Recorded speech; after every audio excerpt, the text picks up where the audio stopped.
Nilikuwa nikisoma kitabu kimoja cha The Change ambapo kuna baadhi ya maneno yalinivutia sana, na kama wewe utayachukulia vizuri, hakika kuna pointi fulani ambayo utajifunza katika maisha yako na hakika itaongeza thamani kuu juu ya maisha yako.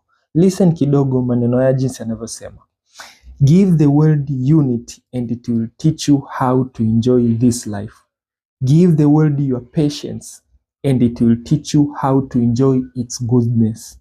Give the world your best service and it will teach you how to grow and value yourself.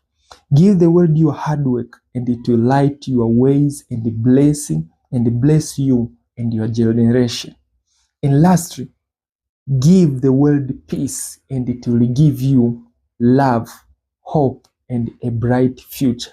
Kuna kitu ambacho unatakiwa ukichukue ili ukakifanyie kazi katika maisha yako, kwamba sometimes matokeo unayopata katika maisha yako sio kwa sababu yamekuwa determined, yani ni wewe umeyapanga, kwa sababu kadiri unavyoipa dunia kile ambacho unakionyesha ndio jinsi dunia itakavyokufanyia.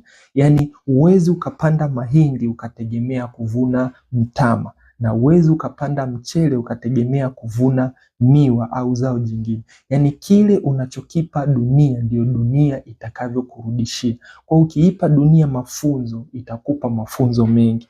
Ukiipa dunia amani itakutengenezea amani nyingi. Kwa ujitahidi kujifunza ni kitu gani unaipa dunia.